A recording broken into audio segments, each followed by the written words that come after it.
श्रीगुरुभ्यो नमः। यो ब्रह्मादि समस्तदेवविनुतो लिंगात्मकस्यात्मजः यं लब्ध्वा हिमुदान्विता सुतर्यं गौरी जगन्मातृका यस्येष्टानुगुणं समस्तविपदो दूरीकृता भक्तगा वन्दे तं वररामलिङ्गतनयं श्रीविघ्ननाथं सदा यैषा दुष्टनिवारणे सुनिरता भक्तार्तिनिर्हारिणी यस्याश्चिष्टतया हि लब्धविभवा निष्किञ्चनाः प्राणिनः मूढाज्ञानवतः करोति सततं या स्वप्रसादान्मुदा वन्दे तां परमेश्वरीं भगवतीं ज्ञानप्रदां शारदां येनाक्षरसमां नायम् अधिगम्य महेश्वरात् कृत्स्नं व्याकरणं प्रोक्तं तस्मै पाणिनिये नमः।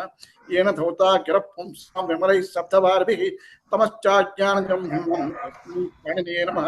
वाक्यकारं वररुचिं भाष्यकारं पतञ्जलिं पाणिनिं सूत्रकारं च प्रणतोऽस्मि मित्रयम्। ओं नमः पाणिनिकाचार्येण पतञ्जलिभ्यः शब्दविद्या संप्रदाय प्रवर्तकेभ्यो वंशर्षिभ्यः परमर्षिभ्यो महद्भ्यो मुनिभ्यो गुरुभ्यः श्रीगुरुभ्यो नमः। अथ माहेश्वराणि सूत्राणि ऐ उन् ऋक् ए ओं ऐ औच् अय वरट् लण् ञमगणनं घभङ् घडधश् जबगडदश् कफ छटत छटतौ कपै शशसर् हल् इति माहेश्वराणि सूत्राणि। नत्वा सरस्वतीं देवीं श्रद्धां पुण्यां करोम्यहं पाणिनीय प्रवेश लघु सिद्धांत कौमुदीं। గురుగారు ఈ శ్లోకం చదువుతున్నాను ఇందులోది.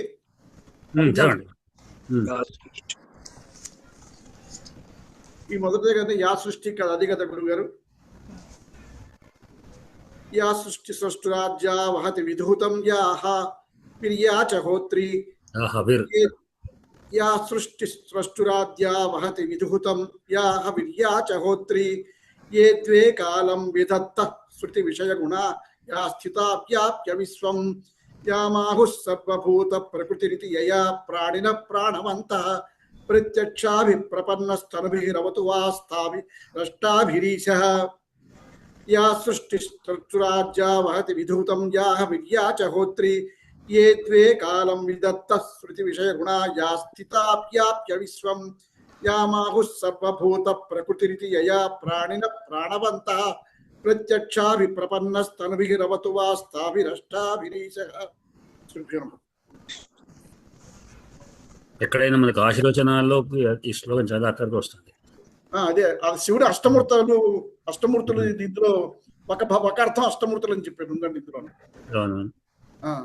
శివుడు శుభంకరుడు కాబట్టి ఆయన్ని చేసుకోవటం ఆశిస్సులే కదండి. శివునికి సంబంధించిన ఏదైనా విషయం వచ్చినప్పుడు కూడా ప్రస్తావన ఇదే మొదటిసారి వింటాను గురుగారు. ఎప్పుడు ఈ శ్లోకం ఇలా అష్టమూర్తులకి అంటే పంచభూతాలకి అష్టమూర్తుల్ని లింక్ చేసి ఆయన రూపాలుగా ఆయన చెప్పడం చాలా గొప్ప అన్వయం. భగవంతుడు సర్వవ్యాపకుడు అని, అందుకే విష్ణు అని పేరు. విష్ణువు చెప్తారు కానీ శివునికి కూడా ఈ భావంతో చెప్పడం చాలా ఉదాత్తమైన భావం. ఒక్కడే ఆయనకే మనం రకరకాల రూపాలు పెడుతున్నాము. నిరాకార నిరానంద రమేశ్వరూపుడు ఆయన. ఆయనకు మనం 3 రకాలైనటువంటి రూపాలు బ్రహ్మ విష్ణు మహేశ్వరుడు అన్నాం, విష్ణు అన్నాం, మహేశ్వరుడు అన్నాం. విష్ణు అంటే వ్యాప్తమవుతుంది, సర్వత్ర వ్యాపించిన వాడు అన్నప్పుడు శివుడు వ్యాపించేవాడు కాదని కాదు, లింగస్వరూపుడైన ఆపాతాడ నభస్థలాన భువన బ్రహ్మాండ మాస్ఫురజ్యోతిస్ఫాటిక లింగమౌళిల స్ఫూర్ణేన ఇట్లా మొత్తం సమస్త పాతాళం వరకు నభస్థలం వరకు కూడా వ్యాపించినటువంటి వాడని అనేటువంటి వాడు ఒకటి. విశ్వనాథుడు అని ఆయన పేరు, జగన్నాథుడు పేరు. జగన్నాథుడు అంటే విష్ణు అంటున్నాం, విశ్వనాథుడు శివుడు అంటున్నాం. రెండింటి పదాలు వ్యుత్పత్తి అర్థం ఒకటే కదా. అంతే కదా. అవునండి. కొన్ని పేర్లను మనం ఫిక్స్ చేసుకుని ఈ రూపానికి అంటున్నాను అని ఒకటి అనే అర్థంలో ఇక్కడ కూడా. అంటే నిజానికి శివునికి నిరాకారుడు అని లింగస్వరూపుడు కనుకనే అష్టమూర్తి స్వరూపంగా చెప్తున్నాం. ఇవన్నీ కూడా ఆయన స్వరూపమే అని, ప్రత్యక్షమైన రూపాలు. పరమేశ్వరుని మనం చూడలేని తపస్సు చేస్తూ కూడా ప్రత్యక్షంగా అనేటువంటి భగవంతుడిని ఎట్లా చూడాలి అంటే, ఎదురున్న రోజు తెల్లవారంగా సూర్యుడు కనబడతాడు, రాత్రి చంద్రుడు కనబడతాడు. ఇవన్నీ ఆయన స్వరూపాలే, ఆయన యొక్క రూపాలు. కానీ అంటే వాయువు మనకు కంటికి కనబడకపోయినా ప్రత్యక్షం అంటే జ్ఞాన గోచరత్వం, ఇంద్రియ గోచరత్వం. ఈ ఇంద్రియాల ద్వారా గ్రహిస్తాను, వీటి ద్వారా మనం గ్రహించగలిగేటువంటివి అనేటువంటి ఇవన్నీ కూడా మనకు కనబడుతుంటాయని చివరిగా ఒక యజమాని కూడా చెప్పుకున్నాము. అంటే మొత్తం లోకానికి చేసే మేలు చేసేటువంటి లోకోపకారమైనటువంటి హోస్ట్ చేసేటువంటి ఆయన కూడా అనే విధంగా మొత్తం 8 రకాల రూపాలు చెప్పుకుంటారు. అది ఎవరైనా కూడా భగవంతుడు అనేవాడు ఆయనే, శివుడు ఆయన, విష్ణువు ఆయన అంత. మనం అంటే ఆ సాకారత్వంగా వచ్చేది 2 రూపాలు, నిరాకారమైనప్పుడు ఒకడే, సాకారుడైనప్పుడు ఒకడే. బ్రహ్మతత్వం అని, బ్రహ్మ అనేది బ్రహ్మ సత్యం జగన్మిథ్య అని అనేటువంటి.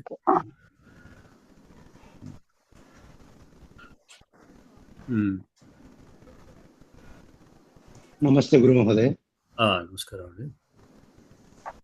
నిన్నటి పాఠంలో చూసుకున్నారు ఏమైనా అనుమానాలు, వ్యాకరణ అంశాలు కానీ ఉన్నాయా?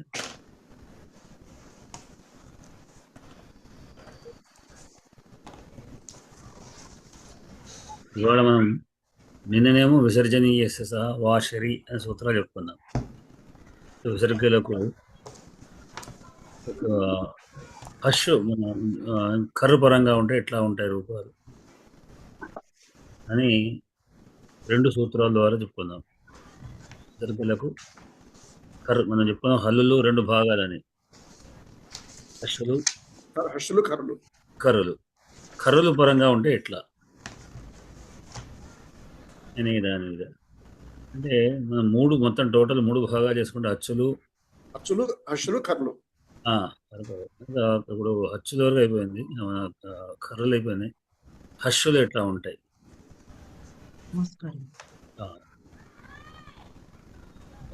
హషులు కర్రల పరంగా ఉంటే ఏ విధంగానే 2 సూత్రాలు చెప్పుకున్నాం.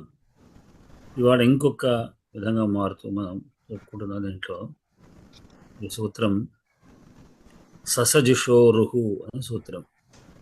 అది ఇందులో మీ నోట్లో ససజుపో అని పడింది గురుగారు కొన్ని చోట్ల, అంటే చాలా చోట్ల రిపీట్ అయింది. ఇప్పుడు నాకు ఏంటంటే నేను ఎక్కువ ల్యాప్టాప్ వాడతాను. ల్యాప్టాప్ లో ఇంత క్రితం నాకు బరహా ఉండేది, అది పోయింది. ఏదో చేసి వీళ్ళు చేసారు పోయింది. మళ్ళీ నేను ఏదో ఆ బరహా డౌన్లోడ్ కావాలని లేదు, వేరే ఏదో చేస్తే అదేమంటే నేను కొడితే అది ఏమైనా ఇప్పుడు ఇంగ్లీష్లో కొడితే అంటే ఇంగ్లీష్ అక్షరాలు కొడితే తెలుగు అక్షరాలు అది ఒక్కొక్కసారి కనబడుతుంది, ఒకసారి కనబడదు. గుడ్డిగా నేనే పడ్డది కానుకొని కింద పడ్డది కానీ వస్తుంది. అది దాని ఒక లిమిట్లో ఉంటుంది. అది ఠాగొట్టమంటే అది పడదు. ఇదే కొన్ని అక్షరాలు దాన్ని లిమిట్ చేసి పడదు. దాని కొరకు కష్టపడాల్సి వస్తుంది. నేను 3 ద్వారా నేను వాడుకుంటాను. ఒకటి ల్యాప్టాప్, రెండోది ట్యాబ్ ఉంది, మూడోదేమో ఈ మొబైల్. దేనైనా నేను ఎడుగొట్టినా గూగుల్ డ్రైవ్లోకి వెళ్తాను. వెళ్ళిన వాడటం ఎక్కువ ఈ మొబైల్ పక్కకు పెట్టి గూగుల్ ల్యాప్టాప్ వాడితే అది ఇంగ్లీష్ ఏ అంట అని ఒకసారి తిరిగి కొడుతూ సార్ రసం తీసుకుంటుంది. ఒకటి కొడుతూ ఒకటి మటుమటు చూసుకోవాలి. ఒక పొరపాటు చూసుకోకపోతే అది అట్లానే ఉండిపోతుంది. అది నెట్టగట్ట కొట్టుకుంటూ పోతుంటాను. మీద అక్కడ వెంబడి గమనించకపోతే ఇంకొకటి సరిగ్గా కనబడకపోతే స్పష్టత కూడా కనబడదు. అంటే సంయుక్త అక్షరాలు అక్కడ గాబడిందా, లాబడిందా, రాబడిందా తెలియదు. అదొకటి. తర్వాత ఏం కొడుతున్నాను ఒక్కోసారి పక్కకు స్క్రిప్ట్ కొన్ని పడతాయి, దాంట్లో సెలెక్షన్ చేసుకుని ఓకే అంటే అది పడుతుంది. ఒక్కోసారి అది కనబడదు, అసలు చిట్ట కనబడదు. ల్యాప్టాప్ పెద్ద తలకాయ అంతకుముందు బాగానే ఉండేది. నాకు బరహా ఉన్నప్పుడు మంచిగా ఉండేది. ఇది ఇబ్బంది పెడుతున్నాయి కానీ సరే, దాన్ని మళ్ళీ అవసరం ఉంటే చూసుకొని మారుస్తున్నాను. కొన్ని చోట్ల అట్లా అవుతుంది. అది అదే నేను మీరు అన్నట్టు ససజుషోరు అనేటువంటిది చిత్రంలో సజుష రుహు అనమాట. ససజు అంటే సా కలిపే సజుషోహ్ అనే ద్వివచనం. సా అనే దానికి, సజుషు అనే దానికి రెండింటి యొక్క ద్వివచనం సజుషోహు, షష్ఠీ ద్వివచనం. సజుష్ అనేటువంటి దానికి అట్లానే సా అనే దానికి కూడా రు వస్తుంది అని సూత్రం. ఈ ఆ రూ ప్రకరణలో కాదు, రూ వస్తుంది. మనం ఇంతకుముందు రూ అనేది చెప్పుకున్నాం కదా అక్కడ. అది రూ వేరు. అవి కేవలం 12 సూత్రాలకే అయినటువంటి రూ, ఇది కాదు. దీని మీద మనకు అనాసికాలు రావు, స్వరాలు అన్నీ మీకు రావాలని ఆ సూత్రాలన్నీ ఆ రూపరేచంలోని రూప్రకరణ సూత్రాలేమి ఇక్కడ అన్వయం కావు. కనుక ఇక్కడ పదాంతస్య సస్య సజుషశ్చ రుహు స్యాత్. సజుష అనే పదము సకారం. ఈ రెండింటికి రు వస్తుంది. రెండింటి యొక్క సజుష అన్నప్పుడు మనం అదనం చేసేప్పుడు పదాంతం అని అనుకుందాం వేరే విషయం. కానీ ప్రస్తుతం ఇప్పుడు మనకు అవసరం లేదు ముచ్చట. అది సజుష అనేటువంటిది ఎక్కడ వేరే చోట ఉన్నప్పుడు దాని గురించి చెప్పుకోవచ్చు. సూత్రం మాత్రం నిర్దేశించిన దాని యొక్క ఉదాహరణ మనకు ఇప్పుడు అవసరం లేదు. సకారం కొరకే మనం ప్రధానమైనటువంటి సకారం ఉన్న చోట రు వస్తుంది అని సూత్రం చెప్తారు. సజుష రుహు పదాంతస్య సస్య పదాంతమైనటువంటి సకారం. సస్యం సకారం అనేది పదాంతం కావాలి అయినటువంటిది అంటే సజుషానికి రు వస్తుంది అని చెప్పుకున్నాం. ఎట్లా అన్నప్పుడు మనం దాదాపు ప్రతి దానికి కూడా చెప్పేటువంటిది ఏదైతే ఇప్పుడు రామ గచ్చది అన్నీ ఎట్లా ఏదైతే మనం రామ విసర్గల స్థానంలో రామో గచ్చది లాంటివి కానీ ఇంకైనా చేసుకున్నప్పుడు అది ఎట్లా అయిందంటే ఇదే ప్రధాన సూత్రం దానికి. సజుషో సూత్రం దాదాపు తప్పనిసరిగా మనకు ప్రతి సందులో అంటే విసర్గ సందులో ఉంటుంది. అందుకని రామ ఇక్కడ శివ అర్చ్య రెండు పదాలు భిన్నమైన రెండు పదాలు అంటే సమాసం కానటువంటి పదాలు. అర్చ్య విశేషం శివ విశేషం శివ అర్చ్య శివుడు అర్చ్యుడు అంటే అర్చితం యోగ్య అర్చ్య అని యోగ్యార్థంలో యత్ అనే ప్రత్యయం వస్తుంది. భార్యాపదం కూడా అంతే యోగ్యమైన అర్థంలో వస్తుంది. భర్తుం యోగ్య భరించడానికి యోగ్యమైన భార్య. స్త్రీలింగం అయితే భార్య, మామూలు భార్య అనవచ్చు, ముందు భానవే అనవచ్చు. అంటే ఏ లింగాన్ని కావాలి స్త్రీలింగం దాన్ని బట్టి ఉంటుంది. మనం ప్రసిద్ధంగా భార్య స్త్రీలింగం తీసుకుంటున్నాం. విశేషమైన భార్య అనే పదం భర్త అంటే గృహస్థుని చేత భరింపదగినటువంటిది అర్థం. సరే, ఇక్కడ అది ప్రధాని కాదనుకోండి. శివ అర్చ్య అంటే అర్చితం యోగ్య అర్చించడానికి యోగ్యమైన వాడు అన్నప్పుడు ఇక్కడ రెండు పదాలు తీసుకుని సంధి చేయాల్సి వస్తున్నది. ఇప్పుడు ఇది కేవలం అచ్చులకు సంబంధించి అకారంకు ఎట్లా ఉంటుందో చెప్పుకునే సూత్రం మనం. ఇది హ్రస్వ అకారం అయితే దీనికి శివస్సు అంటే ఈ సూత్రం ద్వారా ఏం చెప్పలేదు. ఈ సూత్రం కేవలం రూ మాత్రమే వస్తుందని చెప్పింది. శివ సు అనేటువంటిది మనం ఇంతక్రితం చెప్పినట్టుగా శివందం పదం శివసు అనేటువంటిది ప్రథమిక వచన సుబంధం శివసు. దానికి రు వస్తే శివరు అర్చ్య అయినప్పుడు ఇక్కడ ఇంకోటేమిటి నిజానికి శివస్ అనేటువంటి సకారం జల్ది గనక జలాం జిషోంతి మన పాత సూత్రాలు ఒక్కసారి మనం రిపీట్ చేసుకుంటే జలాం జిషోంతి సూత్రం ప్రకారం జిష్ ఆగమం వచ్చేటువంటి అవకాశం ఉంది. జల్లులకు జిష్ వస్తుంది. పదాంతం అని చెప్పాం కదా, ఇది జల్లే కదా. శివస్సు సకారము జల్లు అంటే ఎక్కడి దాకా జబైన దగ్గర నుంచి హల్లు వరకు, అంటే దీంట్లో శస్త్ర కూడా ఉంది కనుక జల్లు సకారం జల్లు రావాలి, జష్ రావాలి. జష్ అంటే జబగడద గజరిద బలం అని అర్థం.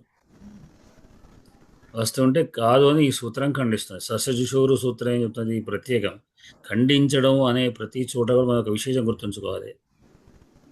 ఆ సూత్రం ఏమి అని చెప్తుంది, ఈ సూత్రం ఏమి అని చెప్తున్నది. ఎందుకు ఖండిస్తున్నాం అంటే పూర్వ సూత్రం దేనైతే ఖండిస్తుందో ఆ సూత్రం కంటే ఖండించే సూత్రాలు విశేషమైన నియమాలు ఉంటాయి. సామాన్య నియమాన్ని విశేష నియమాలు బాధిస్తాయి. ఇది మనకు రెండింటికి ఏమిటి డిఫరెంట్ అనేది మనం చాలాసార్లు కూడా చెప్పుకున్నప్పుడు కూడా మరొకసారి గుర్తు చేసుకుంటున్నాం. ప్లస్ కేవలం సకారంగా మాత్రమే జల్లు జనరల్గా ఆ సూత్రం జలాం చేసే సూత్రం ఏం చెప్పింది? జల్లులు అన్నింటిగా చెప్పింది. ఈ సూత్రం కేవలం సకారం పదాంతమే సకారమునకే అని చెప్పింది. అందుచేత ఇది మనం దీన్ని తీసుకుంటే పదాంతం శివస్సులో సకార స్థానంలో రు వచ్చి శివర్ అర్చ్య రూలో ఒకారం ఇచ్చమ్యే లోపిస్తుంది అనుకోండి. శివర్ అర్చ్య అంటే మనకు ఎక్కడ ఆదేశాలు కానీ ఆగమాలు వస్తే వాటికి అనుబంధమైనటువంటి వాటితో చివరిగా ఉన్నటువంటివి కొన్ని హదంత్యం సూత్రం చేత కానీ కొన్ని ఉపదేశేజనస్క సూత్రం చేత కానీ కొన్ని మధ్యలో వచ్చినటువంటివేమో కేవలం ఉచ్చారణార్థం. ఉచ్చారణార్థమైన అంటే ఇప్పుడు మనం ప్రతి చోట రు వచ్చింది అన్నప్పుడు రు అనే రకారోత్తర రుకారం కూడా తీసుకోము, రేఫం మాత్రమే తీసుకోదు. ఈ రు ఎందుకు రుగు అంటే మనం క్యారీ బ్యాగ్ లాగా స్పష్టంగా పలకడానికి రా అని కానీ రు కానీ రే అని కానీ ఇట్లా అని చెప్పుతుంటారు. ఎందుకొరకంటే మనం పలికేది కేవలం దాంట్లో హల్లు మాత్రమే. మనం శివసూత్రాల్లో చెప్పినప్పుడు అంటే ఇవన్నీ మనకు ఒకసారి గుర్తు చేసుకుంటున్నాం. ఇక్కడ పాఠం సోదరం లేకపోయినా ఒకసారి మళ్ళీ మనం గుర్తు చేసుకుంటున్నాం. ఎక్కడ తీసుకున్నప్పుడు కూడా అక్కడ మనం దాంట్లో చెప్పుకున్నాం ఏమిటి, మనం మాహేశ్వర సూత్రాలు చెప్పిన తర్వాత ఇది మాహేశ్వరాన్ని సూత్రాన్ని అనాది సంజ్ఞార్థాన్ని ఏషామంత్య ఇత హకారాదిశ్వకార ఉచ్చారణార్థ అన్నాం అక్కడ. అంటే ఏషామంత్య ఇత అంటే ఐఓండు రుల్దురుకు ఏ ఓంగులో చివరగా ఉన్నటువంటి హల్లులన్నీ ఇత్తులు అని చెప్పిన తర్వాత ఏ హకారాది శ్వకార ఉచ్చారణార్థ అన్నాం. అంటే హయవరట్ లండ్ హయవర అని ప్రతి హల్లున కూడా ఒక అకారం చేర్చాము. అకారం చేస్తే ఆదేశంలో వస్తాయా అంటే రావు. ఇక్కడ ఆదేశం ఉండే ఏమన్నంటే యావారాలా అన్న యాలో అకారం రాదు. ఎవరట్టనో ఎవరాలా అనేటువంటి ఎణాదేశం వస్తున్నది అన్నప్పుడు యా అంటే యు మాత్రమే తీసుకుంటాం, యకారం ఉత్తర అకారం తీసుకో. ఎందుకొరకు అంటే కేవలం ఉచ్చారణ కొరకు, అంటే మనం స్పష్టంగా పలకడానికి కొరకు, ఎదుటివానికి అర్థం కావడానికి. అంటే యు అనేటువంటి చెప్పడం చేత అర్థం కాదు, యా అని చెప్పడంతో స్పష్టంగా అర్థమవుతుంది ఉద్దేశం చేత ఉచ్చారణ సౌలభ్యం కొరకు వాటికి అకారాలు కానీ ఇట్లాంటి ఉకారాలు కానీ చేర్చబడుతుంది. అందుకే రూలు ఉకారం కూడా ఇది రూలు ఉకారం కేవలం తీసుకుంటే మాత్రం రు అని మాత్రం తీసుకుంటే అది ఉపదేశం ఉత్తం పోతుంది. మధ్యలో వస్తే దానికి అట్లా చెప్పుకోవచ్చు. కనుక ఇక రులో రేఫ మాత్రమే వస్తుంది. దాని తర్వాత మనకు శివరు అర్చ్య అని చెప్పిన తర్వాత అతోరోర ప్లుతాదప్లుతే అని సూత్రం. తర్వాత సూత్రం ఇది ఉత్తమం వస్తుంది. అతః రోహో అప్లుతాతు అప్లుతే. అతః అనేటువంటి అత్ అపరం ప్రస్తత్కాలస్య అని చెప్పుకున్నాం కదా. అత్తులు అని తెలుగులో మనం వాడుతుంటాం. ఉత్తులో ఖర్చుకుని ఉత్తులు అత్తులు అని చెప్పుకునేట. ఒత్తు అనేటువంటిది ఏమిటి అంటే మిగతా వాటిని ఆపడానికి కొరకు. దేనిని హ్రస్వ అకారం అంటే హ్రస్వ దీర్ఘ ప్లుతాలు 3 వస్తాయి. అత్తు అంటే ఒక హ్రస్వకారమే వస్తుంది అని అర్థం. అతః రోహో రోహో రు అతః రోహో అప్లుతాతు అప్లుతే అనేటువంటి పదాలలో అతః పంచమవిభక్తి, అత్ కంటే పరంగా అని అర్థం. అంటే పంచం ఎప్పుడు చెప్తూ ఉంటాం, స్థానం కంటే పూర్వం చెప్పేది పంచమి. అంటే దేనైతే ఆదేశ స్థానం అనుకుంటున్నామో దానికంటే పూర్వమందున్న వర్ణాన్ని పంచమితో చెప్తారు. పరంగా అంటే ఆదేశ స్థానముకు తర్వాత ఉన్న వర్ణం పరం. మధ్యలో ఉన్నటువంటి ఏదైతే ఆదేశం ఉందో అది షష్ఠీ విభక్తి, దాని యొక్క స్థానం అందు. అంటే పంచమి, షష్ఠి, సప్తమి. పంచమి పూర్వవర్ణం, షష్ఠి మధ్యలోది, సప్తము తర్వాత వర్ణం అట్లా. కనుక ఇక్కడ అతః అంటే అకారము కంటే అంటే అది స్థానం కాదు, పూర్వమందు ఉంటుంది. ఏది హ్రస్వ ఆకారం. దానికి రోహో రు అనే దానికి షష్ఠీ భక్తి. రూనకు రు యొక్క స్థానమునందు అనమాట. అప్లుతాత్ అనేది కూడా మళ్ళీ అత్తుకు సంబంధించింది. అప్లుతాత్ అతః అనమాట. అప్లుతాత్ అతః అప్లుతమైన ఆకారము కంటే పరంగా ఉన్న రూనకు అప్లుతే అతి అని. అతోరోరప్లుతాదప్లుతే అని. అప్లుతే అప్లుతమైన ఆకారం పరంగా ఉండాలి. ఇక్కడ అప్లుతమని కొంచెం విశేషణమే తప్పిస్తే అత్తన్నా సరిపోతుంది, అతి అన్న సరిపోతుంది. అతో రో రతి అంటే సరిపోతుంది. స్పష్టత కొరకు మరి ఇంకా ఏదైనా పాణి యొక్క మహర్షి యొక్క అభిప్రాయం ఇంకేమైనా ఉండవచ్చు. కొంతమంది భాష్యకారులు వాళ్ళు కూడా ఏం చెప్పారంటే ఇక్కడ సరిపోతుంది నిజానికి, అవన్నీ అవసరం లేదు అనే విధంగా కూడా వాళ్ళు అభిప్రాయం. ఎందుకంటే అత్ అంటేనే హ్రస్వాకారం, మళ్ళీ అప్లుతమైన చెప్పండి అయ్యా నమస్కారం. చెప్పండి. ప్లుతం అన్నప్పుడు ఎప్పుడైనా మనకు ఎక్కువగా దీర్ఘమే వస్తుంది కదా. 3 రకాలు మనం హ్రస్వం, దీర్ఘం, ప్లుతం. అదే ప్లుతం అంటే ఎక్కువగా దీర్ఘమే వస్తుంది కదా. అవును, దీర్ఘ అతి దీర్ఘమైనది కదా ప్లుతం అనేది. అతి దీర్ఘమే. అతి 3 దీర్ఘమైనది. మాత్ర కాదు. ఇక్కడ మరి ఇక్కడ ఇది ఎట్లాగూ అత్త అన్నప్పుడు ఆ హ్రస్వమైనటువంటి అనే తీసుకుందాం. అసలు అంతే అదే అప్లుతం అంటే అనాల్సిన అవసరం ఏంది? అదే అప్లుతం అనే దానికి పెద్ద ప్రాధాన్యం అక్కర్లేదు అని. అతహ అంటే సరిపోతుంది, హ్రస్వాకారంతో సరిపోదు. అత్త అనే పదానికి హ్రస్వాకారం వస్తుంది. అది అప్లుతం ఇంకేదో అంటే కారణం ఉండి హ్రస్వ ఉండాలి. దీర్ఘాలు కానటువంటిది అని అర్థం. అదే ఇంకో ఏదో కారణం ఉండి ఉండాలి. మరి అప్లుతం అనే పదం వాడాడు వాడు. అంటే భాష్యకారులు కూడా అదే ప్రకారంగా వాళ్ళు చెప్పారు. దాని ప్రకారం కూడా మరి ఇది వారి అభిప్రాయం ప్రకారం కూడా ఇక్కడ పెద్దగా అవసరం లేదు అన్నట్టుగానే వారు చెప్పారు. అది మనం అభిప్రాయం కాదు, మహాభాష్యకారు పతంజలి లాంటి మహర్షులు చెప్పినటువంటి మాట నేను చెప్పాను. అదే సరే, వారి ప్రయోజనం ఏదో ఉంటుంది, మనం వాటిని తెలుసుకోలేమనుకోండి, తెలుసుకోలేకపోతున్నాం అని అనుకుందాం. మన మన జ్ఞానం ప్రకారం ఇంతే తెలిసినటువంటిది. అతహ అంటే సరిపోతుంది మనకు. హ్రస్వాకారం కంటే పరంగా ఉన్న రూనకు హ్రస్వాకారం పరంగా ఉంటే, ఇక్కడ మనం గమనించాల్సిన ఏమిటి, ఇంతకుముందు వాడు చెప్పుకున్నాం, మనం ఏం చెప్పుకున్నాం, కర్రలు చెప్పుకున్నాం. ఇప్పుడు అచ్చుల్లో కూడా నిన్న చెప్పాను, హ్రస్వాకారము ఉంటే ఒక రకంగా, దీర్ఘ ఆకారం కానీ మిగతా అచ్చులు కానీ, అంటే ఎక్సెప్ట్ అచ్చు హ్రస్వాకారం ఆకారం వచ్చి కాకుండా ఇది మిగతా ఉంటే ఒక రకంగా, రూపాలన్నీ ఒక రకంగా ఉంటాయి. ఇప్పుడు అది హ్రస్వ అచ్చు కూడా గురించి మాట్లాడుతున్నాం. వెనుక ఉన్న వర్ణాన్ని బట్టి, వెనుక ఉన్న వర్ణాలు ప్రధానం.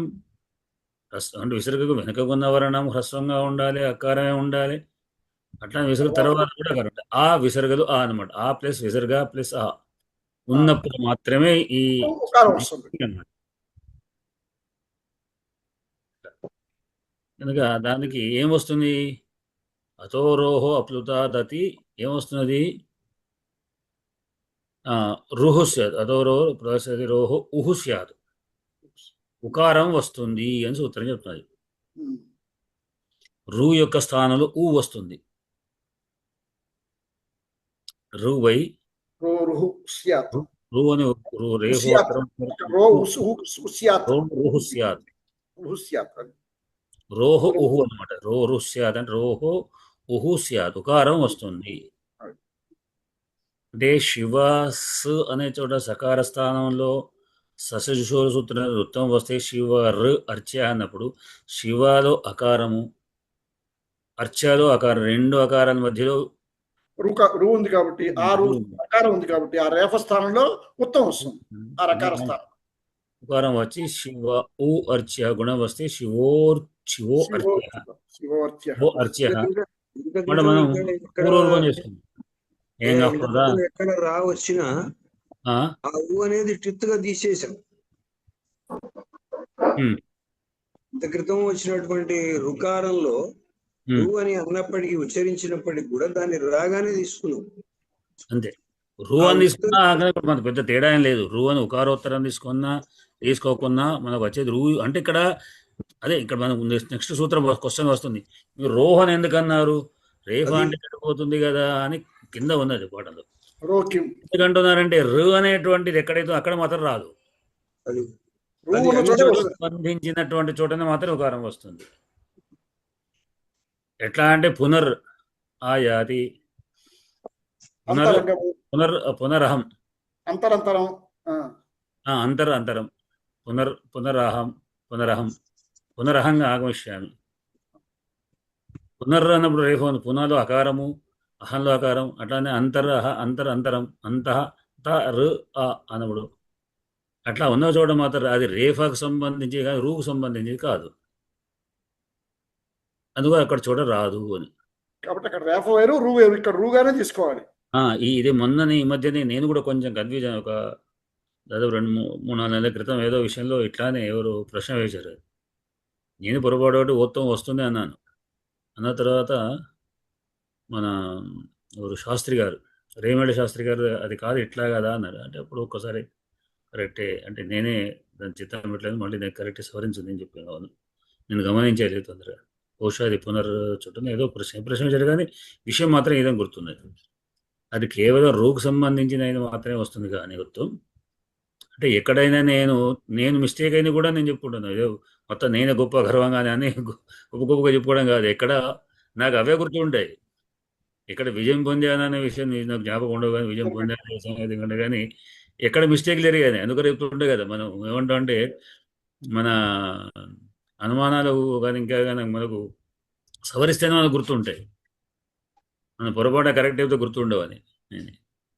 అందుకే ఆ టైంలో అక్కడ ఆయన చెప్పినట్టు అది రేమేళ్ళవారు చాలా గొప్ప బ్రహ్మాండమైన పండితులు వారు, ప్రొఫెసర్ సంస్కృతం కనుక వారు దాన్ని సవరించారు ఇట్లా కాదు అనేది. కనుక ఎక్కడ అది పునర్ రమ్య పునరహం అనేటువంటి లేదా అంతరహం అనేటువంటిది అంతరంతరం అనేటువంటి ఈ విధంగా ఉన్నటువంటి అకారాలకు అవి ఎదుగుతుంటుంది. కనుక ఆ రెండు అకారాల మధ్య రెండు హ్రస్వ అకారాలు మధ్యలో ఉన్న రేఫకు రూకు రేఫ అంటే రూనకు యుక్తం వస్తుంది అని సూత్రం. ఇక్కడ ఒకటి ఏంటంటే నెక్స్ట్ సూత్రం ఒకటి భో భగో అఘో అపూర్వస్య యోషి అని మన సూత్రం చెప్పుకోకపోతాం. అది ఇంకొంచెం విశేషమే. భో భగో అఘో అపూర్వస్య అకారం పూర్వమందున్నటువంటి రేఫకు అశ్వరంగా ఉంటే యత్వం వస్తుంది, యకారం వస్తుంది అని సూత్రం చెప్తున్నది. భోయ్ దేవ భోర్దేవ భో అక్కడ దానికి ఏమిటి భో అకార పూర్వం ఉన్నటువంటి దానికి ఉదాహరణ ఉంది అంటే భో భగో అఘో అపూర్వస్య యోషి అఘో యాహి అని ఒక సూత్రం ఉంది. అఘస్ అఘస్ యాహి అఘస్ల సగ సజురుజ అఘర్ అవుతుంది. అఘర్ యాతి యకారం అఘోసు అది అఘస్ కాదు అఘోసు యాహి అంటే కొన్ని సత్వం వస్తే వాటికి అఘోస్ అని కాదు ఇంకోటి ఇంకా అఘోసు కూడా కాదు. ఇక్కడ ఏమిటి మనకి ఏదో రూపం ఉంది తర్వాత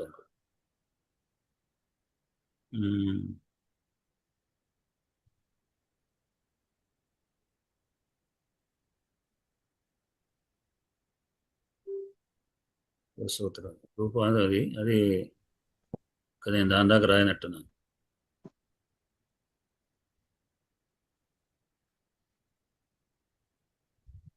ఇప్పుడు వచ్చిందా?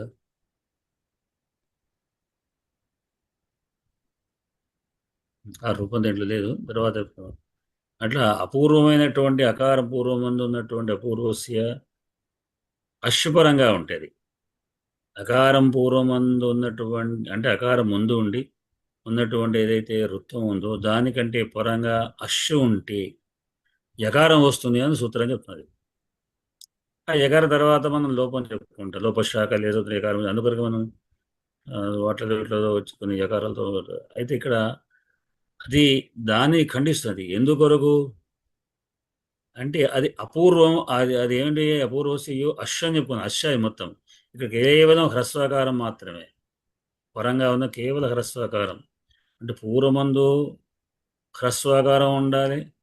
అది అపూర్వం అంటే అకారం పూర్వం అంటే దీర్ఘమైనా కూడా అకారం అని చెప్పింది చెప్పిస్తే కానీ హ్రస్వాకారాలు దీర్ఘాకారం ఏం చెప్పలేదు. అంటే అది కొంచెం దాని లక్షణం విస్తారమైనటువంటిది. ఇది నియమం నియంత్రించబడ్డ నియమితమైనటువంటి కనుక ఇది హ్రస్వాకారమే ఉండాలి, పరంగా హ్రస్వాకారం ఉండాలి అట్లా. కనుక దాన్ని ఇది ఖండిస్తూ ఈ సూత్రం ప్రకారంగా మనకు ఇది వస్తే ఏమిటి ఉత్తమం వస్తే అహస్ ఆరహ అనేటువంటి విధంగా వస్తుంది. మహోదయ, ఈ రుకారము అనునాసిక రుకారమా ఇది? అనునాసికం ఉండదు, రేఫగా రా ఉండదు. దానికి పరంగా ఉన్నటువంటి ఉకారాలు మాత్రమే అనునాసికమైనటువంటి. అనునాసికాలు అంటే అచ్చులు మాత్రమే అనునాసికాలు ఉంటాయి. అట్లానే యవల అనేటువంటి 3 అక్షరాలు కూడా రూలో ఉకారం కూడా ఉంది కదా, రూలో ఉకారం కూడా ఉంది కదా. అనునాసికం ఉండదు. అకారోత్తర ఉకారం అని చెప్పుకుంటా అంటే లోపించడానికి అది అది అనునాసికం అయితే ఉపదేశే జనునాసిక హిత్ అని ఇత్తు కనుక లోపిస్తుంది అని అచ్చులైతేనేమో అనునాసికమైన లోపిస్తాయి, హల్లులేమో చివరి హల్లు కూడా లోపిస్తాయి, అంత్యమందు ఉన్న హల్లు లోపిస్తాయని మొట్టమొదటి సూత్రం మనం చెప్పుకున్నాం. హలంత్యం, అంత్యంగా ఉన్న హల్లు లోపిస్తాయి, ఉపదేశమైనటువంటి అచ్చులు కూడా అంత్యమందు ఉంటే లోపిస్తాయి అని ఆ సూత్రం అక్కడ అక్కడ కూడా అనునాసికచ్చు కదా లోపించేది. అనునాసికమే, ఐదు అచ్చులే. అచ్చులు అచ్చులు ఇక్కడ రూ కూడా కదా, రూలో రకార రకారోత్తర ఉకారం, రకార ఉకారాలు రు కదా, రకార రకారోత్తర ఉకారాలు. ఉకారం. రకారోత్తర కూడా ఈ ప్రస్తుతం ఉకా ఈ ఉకారము అనునాసికం అంటున్నా, ఉకారం. ఉమ్. అయితే దీంట్లో ఒకటి ఏమిటంటే అనునాసిక్యా పాణినీయా అని ఒక నియమం ఉన్నది. ఇది అనునాసికనా కాదా, నేనే మరి ముక్కుతోనే అనునాసిక పలుకుతలేను కదా, కానీ ఇక్కడ అనునాసిక లేదు కదా అని మనం చెప్పడం కాదు. పాణినీయ అంటే వైయాకరణ పండితులు ఇది అనునాసిక నిర్దేశిస్తే అది అనునాసికమే, మనం పలకడం పలకపోవడం సంబంధం లేదు. వైయాకరణ పండితులు ఏదైతే నియంత్రించారో, శబ్దాలు కావచ్చు, లింగాలు కావచ్చు, వాటికి సంబంధించినటువంటివి అవన్నీ ఇది ఫలానా విధంగా ఉంటున్నాడు, ఆ విధంగానే ఉంటుంది. ఇది ఎందుకు అని మనం దాన్ని చెప్పడానికి వీలేదు, మనం ఉపేక్ష చేసి చెప్పడం వీలేదని. అదే అయ్యా, రుకారాన్ని అనునాసికంగా పలుకుతామా మనం? మళ్ళీ ఇప్పుడు అదే చెప్తుంది కదా, రూలో ఉకారం మాత్రమే అనునాసిక అవుతుంది, కానీ రేఫ కాదు ఒకటి. రెండవది అది వాళ్ళు చెప్పినటువంటిది ఉపదేశాలు వాళ్ళు చెప్పారు కనుక నియంత్రణ చెప్పేసి మనం పలకపోవడం సంబంధం లేదు. అనునాసిక అనేటువంటి నియంత్రించేది వ్యాకరణం మాత్రమే తప్పిస్తే మనం పలుకుతున్నామా లేదా అని ప్రధానం కాదు. ఇక్కడ రూలో ఉకారం అనునాసికమా కాదా విడిచిపెడతాం, ఎందుకంటే రూ మొత్తం ఉకారం ఉన్నా పోతుంది, అంటే రూలో రేఫ ఉకారం ఉన్నా పోతుంది, ఉకారం లేకున్నా రేఫ అవుతుంది, కనుక అది అనునాసిక అనుకున్నా లేదా అనునాసిక విషయం కాదు, ఎటువైనా రూ మొత్తానికి వెళ్ళిపోతుంది. దాంతో మనకు రూనే చెప్పుకుంటాం ఇక్కడ మనకు, ఎందుకంటే ఇక పదా అంతస్య ఇక్కడ ఏమో చెప్పుకున్నాం కదా, అతోరో రూపులో రూనకు అని చెప్పుకున్నాం. ఉకారం లోపించినా కూడా రూనకు అని చెప్పడం చేత ఎందుకు రూ అని చెప్పాల్సి వచ్చింది అని రోహ్కిం అని ప్రశ్న వేసుకుంటే, రూ కానటువంటి రేఫలు వచ్చినప్పుడు వస్తాయి కదా, వాటిని నియంత్రించడానికి రూ అని చెప్పాల్సి వచ్చింది అన్నాడు. అట్లా కనుక ఇక్కడ ఉకారం వచ్చి ఏమంటే మనం శివ సు స్థానం రూ తర్వాత ఊ కాదు, శివ ఊ రమ్య. ఆద్గుణ సూత్రం గుణం వస్తే శివో అర్చ్య రమ్య రచ్య,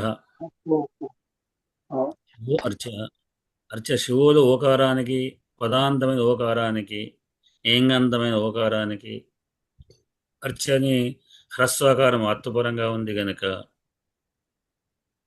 ఏంగ పదాంతాదతి సూత్రం ప్రకారం పూర్వరూపం వస్తున్నది.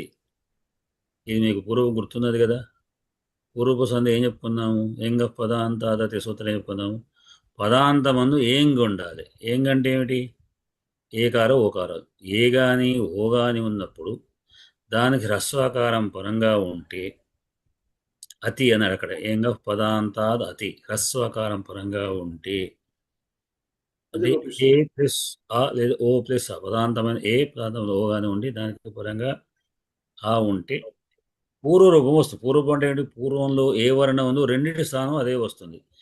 ఏ ప్లస్ ఆ ఇజ్ఈక్వల్ టు ఏని, ఓ ప్లస్ ఆ ఇజ్ఈక్వల్ టు ఓ అంటే ఈ అకారాలు హ్రస్వాకారాలు పోతాయని అర్థం, దాంట్లో కసుకపోతాయి, మనకు ఒక ఏకారమే మిగులుతుంది, ఒక ఓకారమే మిగులుతుంది. దీనికి మనం చాలాసార్లు ఉదాహరణ మన్యేహం, సోహం అని చెప్తున్నాం కదా, సోహం అనే సోలో ఓకారం, అహం సో ప్లస్ అహం సోహం, మన్యే అహం మన్యేహం. ఇక్కడ శివో అర్చ శివోర్చ్య అంటాయి. అయితే దాన్ని మనం గుర్తించడానికి ఇక్కడ అకారం ఉంది అని గుర్తించడానికి ఏం చేస్తున్నాం, ఒక అకార ప్రశ్లేష పెట్టుకుంటాం.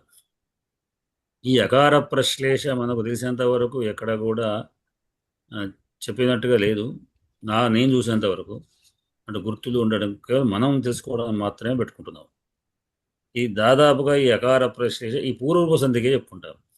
ఏకార ఓకారం తర్వాత పరంగా ఉన్న అకారం ఉంటే ఆ అకారం ఇక్కడ ఉంది అని తెలవడానికి కొరకు పెట్టుకుంటాం. అట్లా. లేదా మనం సవర్ణ సంధిలో కూడా చెప్పుకోవచ్చు. బ్రహ్మా బ్రహ్మాస్తి, బ్రహ్మా ప్లస్ అస్తి బ్రహ్మాస్తి, బ్రహ్మాహం, అహం బ్రహ్మాస్మి, బ్రహ్మాహం. అట్లా దీర్ఘం ఉన్నప్పుడు ఇక్కడ అకారం ఉండే ఆల్రెడీ ఇప్పుడు సీత అస్తి, సీత అస్తి అన్నాం అనుకోండి, సీతాలో ఆదాపు దీర్ఘం ఉంది. సీతాస్థిలో సీతాత్తియ, సీతాహతియ, లేకుంటే సీతాస్థియ, మనం ఎట్లా పదం విరుగు చేయాలంటే అక్కడ అకార పరిస్థితి బట్టి ఇక్కడ అకారం ఉంది అస్థి అని చెప్పుకోవచ్చు. కేవలం గుర్తింపు కొరకు మాత్రమే మనం అకార ప్రశేషం పెట్టుకుంటాం. అది సవర్ణ దీర్ఘ సంధి కావచ్చు. సవర్ణ ఒక్కోసారి దీర్ఘం రెండు కూడా ఉన్నప్పుడు, అంటే దీర్ఘంగా రెండవ పదం దీర్ఘంగా ఉన్నప్పుడు కూడా రెండు మనం అకార ప్రశేషం పెట్టుకుంటారు. నాధ్య అక్కడ అట్లా కొన్ని చోట్ల ఇప్పుడు అయం బ్రహ్మ ఆగత, సీత ఆగత, సీత ఆగతానం, సీత గతాన, సీత అగతాన, సీత ఆగతాన, రెండు మార్కులు పెడతాం అనమాట.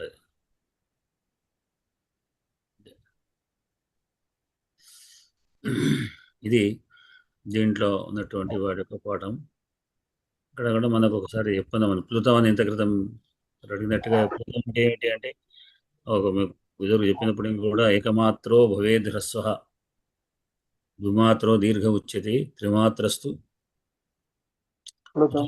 వ్యంజనస్య స్తర్ధమాత్రక అని. అంటే ఏకమాత్ర అంటే హ్రస్వ దీర్ఘ ప్లుతాలు ఇవన్నీ పాత పాఠమే, కానీ మళ్ళీ ఒకసారి గుర్తు చేసుకోవడానికి అంటున్నాను. హ్రస్వం అంటే ఏమిటి అంటే ఒక చిటికన వేసి కాలంలో పలకడం. అంటే మనం అక్షరాన్ని ఎంతసేపు పలకాలనేది కూడా వ్యాకరణ నిర్దేశిస్తుంది. మన ఇష్టం ఉన్నంతసేపు దాన్ని పలకడానికి వీల్లేదు,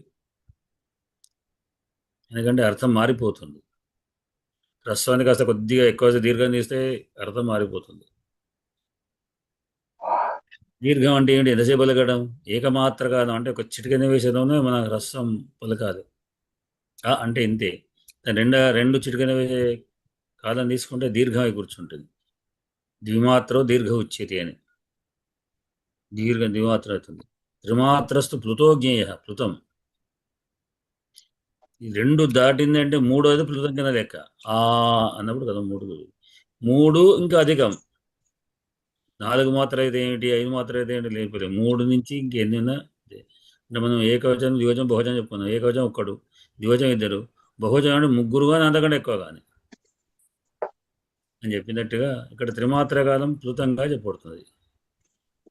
అది దాదాపుగా మనకు ప్లుతం అనేటువంటిది దీంట్లో వస్తుంది. మనకు ఏంటంటే సంబోధనార్థకంలో దాదాపుగా వచ్చే అవకాశం ఉంటాయి. వేదంలో కూడా సామవేదం లాంటి చోట కూడా మనం ప్లుతాలు చూస్తుంటాం. అది ఇక అర్ధమాత్ర కాలం. అర్ధమాత్ర అంటే కేవలం పొల్లు ఉంటుంది, అంటే అక్కడ అచ్చు అనుబంధంగా లేనటువంటిది. అంటే మనం ఏదైతే ఒక కేవలం హల్లు మాత్రం పక్కకు అనుబంధంగా అచ్చు లేనప్పుడు ఉండేదాన్ని అర్ధమాత్ర కాలం అంటారు. ఇది ఊరికే గుర్తు చేసుకునేటువంటి పాఠం అంతే మాత్రం. దీని ప్రకారంగా దీంట్లో ఉంది కదా. సౌందర్య లహరిలో 49వ శ్లోకంలో ఇచ్చారండి ఇలాగా రెండు అకార ప్రశ్లేషణ. కృపాధారాధార చాలా దీర్ఘం తీయాల్సి. కృపాధారాధార కిమపి మథురా భోగవతి. ఇక్కడ దీర్ఘం పలకడం కోసం ఆధార కిమపి మథురా భోగవతి చెప్పడం కోసం రెండు అకార ప్రశ్లేషణ. నేను ఇప్పుడు ఇంతక్రితం మీరు చెప్పినట్టుగా నాకు ఎక్కడైతే అవమానంలా జరిగిందో అది మాత్రం బాగా గుర్తుంటుంది. అంటే నేను కరెక్ట్గా ఉన్నా, నేను పెద్దవాళ్ళు వాళ్ళు చెప్పడం చేద్దాం. ఇప్పుడు నేను చెప్పిన ఈ సవర్ణీర్ఘ సంధిలో అకార ప్రశ్న పెట్టవచ్చు అని ఎప్పుడు 79 సమయంలో కాలేజీ కొత్త చేరాను. కాలేజీ అంటే నాకు అప్పుడు 21 సంవత్సరాలు. ఆ సమయంలో మేము మా స్టాఫ్ రూమ్లో కూర్చున్న సమయంలో కూడా ఒక పండితుడిని ఇంకొక ఆయన అడిగాడు, ఈ అకార ప్రశ్నలు ఎట్లా వస్తాయంటే ఏ ఓలకు వస్తాయని అతను చెప్పాడు. ఓకే, నేను సవర్ణ దీర్ఘసంధిలో కూడా పెట్టవచ్చు అన్నాడు. ఆయన కోపం వచ్చింది. సవర్ణ దీర్ఘ ఎక్కడ పెడతారు, మీ సంస్కృతంలో పెడతారులే అన్నాడు. ఒకటి ఏమిటంటే ఆయన దాదాపు 56 సంవత్సరాలు ఆయన, అంటే పనిచేస్తున్నాక 40-50 సంవత్సరాలు ఆయన, నేను 20 ఏళ్ళండి. కనుక అందరి దృష్టి ఏముంటుంది, ఆయన గొప్ప పండితుడు, వీడికి బాధ తెలిసింది, ఆయన ఎందుకు కలుస్తున్నాడు అంటారు. నేనేం చేయాలి, నేను చూశానండి, నేను ఎక్కడ చూసి చెప్పు, రేపు చూసి చెప్పు అన్నాడు. వాళ్ళందరూ కూడా కరెక్టే అన్నారు. నేనేం మాట్లాడలేదు, జవాబు చెప్పలేకపోయినా. ఇక తర్వాత మళ్ళీ నేను దొరకబట్టి ఆ చర్చను మళ్ళీ తెల్లారో మన్నాడు చెప్పలేను. నాకు తెలుసుగా, నాకు అనుమానం వచ్చింది, మరి అవునా కదా అంటే మా మిత్రుడు ఉన్నాడు. తర్వాత తెల్లవారు మాట్లాడితే ఎందుకు లేదు, ఇట్లా ఉంది కదా అన్నాడు. పలానా చోట్ల ఉంది, అసలు ఎందుకు లేదు, ప్లూతాలు మనకు చాలా చోట్ల పెట్టుకుంటాం కదా, నా జగవు సూత్రంలో ఉంది కదా అన్నాడు ఆయన. రైట్ అంటే ఇట్లాంటి సంఘటన నాకు చాలా జరిగాయి. అంటే నేను కరెక్ట్ అని చెప్పినా నేను దిట్టంగా చెప్పలేకపోయాను. కారణం ఏంటంటే నా వయసు దృష్ట్యా ఒకటి, వాళ్ళు ఉన్నవాళ్ళు పెద్దవాళ్ళు ఒకటి, అక్కడ పండితులు, కనుక వాళ్ళని ధిక్కరించి నేను చెప్పలేను. చెప్పినప్పుడు ఈ సవర్ణ దీర్ఘ ఈ ఈ అకార ప్రేష అన్నప్పుడు నాకు ఆ ఘట్టం గుర్తు వస్తుంది. అకార ప్రేష ఎందుకని సరే, పూర్వరూప సంధికి ఉంటుంది కరెక్టే, కానీ సవర్ణ దీర్ఘ సంధిలో కూడా ఉంటుంది అని చెప్పడానికి విషయం తెలుసు నాకు అంతే. కానీ ఎక్కడ ఏమిటి అంటే నేను ఏం చెప్పుకోలేను, కొన్ని గుర్తు రావాలని లేదు, మేము పొలం చోట ఉండి చూడండి అని చెప్పడానికి విధంగా జరిగినటువంటిది. కానీ సవర్ణ దీర్ఘ సంధిలో ఎక్కడ వ్రాయం కదండి.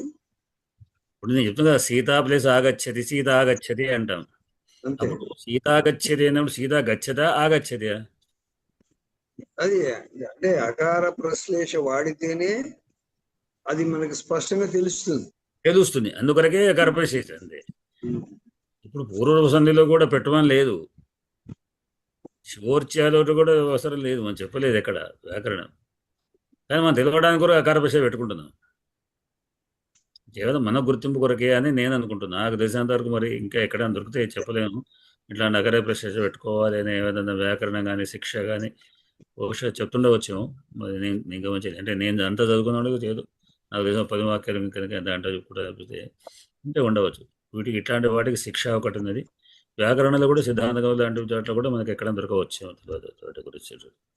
అది ఇంకా ఇక్కడ అకార ప్రదేశ సవర్ణ దీర్ఘసంధిలో వస్తే అంటే పూర్వరూపంలో హ్రస్వాకారం అయితేనే మన పరిస్థితి వస్తుంది. ఒకటే మనం పూర్వరూపం చెప్పుకుంటాం, రెండు రావు. ఎందుకంటే ఈ పూర్వరూపం సంధిలో కేవలం అతి ఏం పద అంత అది అతి అన్నాం. అత్తు ఉంటేనే పూర్వరూపం, హ్రస్వాకారం ఉంటేనే పూర్వరూపం. సవర్ణ దీర్ఘంలో దీర్ఘాకారమైన సవర్ణ దీర్ఘం వస్తుంది. అందుకని అక్కడ రెండు చెప్పుకోవచ్చు. ఇప్పుడు మీరు చెప్పిన శ్లోకంలో రెండు ఉందంటే అక్కడ దీర్ఘం అక్కడ ఉండేది.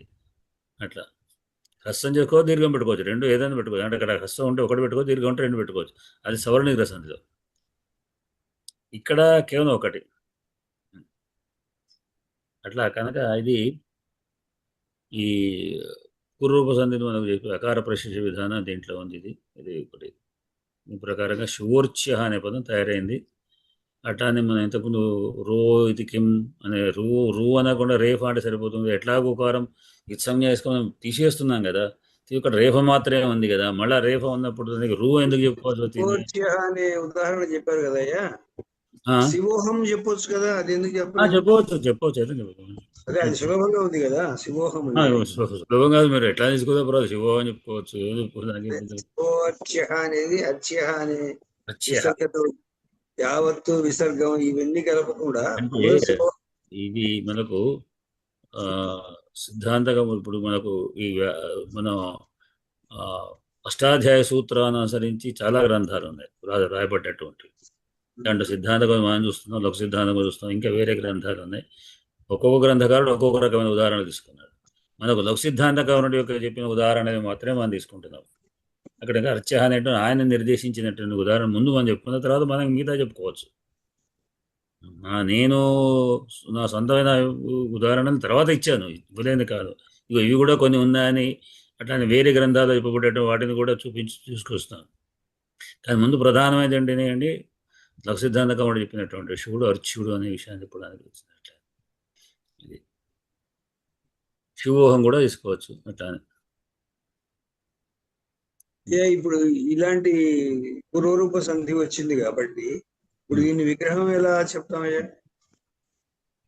విగ్రహవాక్యం ఏమీ లేదు. పంచమ శివ అర్చయ అంతే, రెండు పదాలు. పంచమ సమాసం అయితే విగ్రహవాక్యం అంటే సమాసం ఉంటేనే విగ్రహవాక్యం, అది కాబట్టి దీనికి అదేం ఉండదు. సమాసం కాదు. ఒకవేళ సమాసం ఇక్కడ శివార్చ్య అవుతుంది ఉమ్. అని అప్పుడు అర్చ్య పదం ముందుకు రావాలి. ఎందుకంటే అర్చ్య శివుడు చెప్పుకునే శివార్చుడు చెప్పుడు. ఒకవేళ చెప్పుకుంటే శివుడే అర్చుడు గలవాడెవడో శివార్చుడు అని మేము బహుళ సమాసం చేసుకోవచ్చు.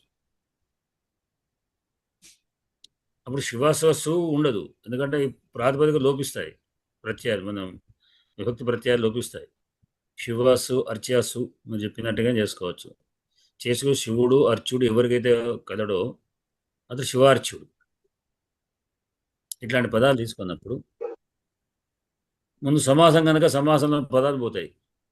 ప్రతి ఇప్పుడు శివార్చుడు అవుతారు, శివూర్చుడు కాదు. శివ అని విడిగా చెప్పామంటే విడిపదమే. కొన్ని చోట్ల సప్తమి లాంటి చోట్ల, కొన్ని చోట్ల అలుక్ సమాసాలు ఉన్నాయి. అలుక్ సమాసం ప్రతి వాటి విభక్తి ప్రత్యయాలు ఉన్నాయి. కొనేచరుడు లాంటి పదాలు ఉండవు. సరసిజం మన ఎత్తుగా నేను పంకీరుహం అనే పదం వాడాను శ్లోకంలో.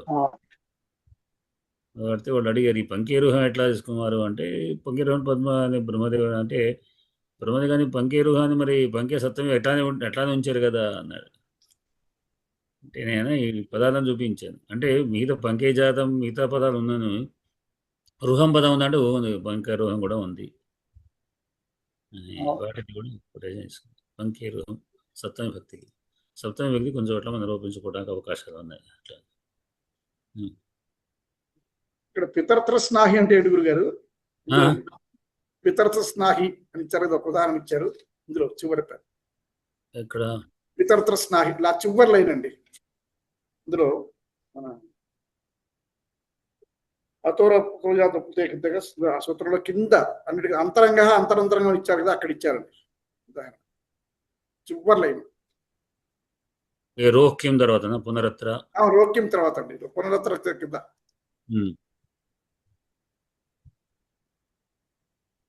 పునరత్ర కింద ఆ పారాగ్రాఫ్ లో లాస్ట్ లైన్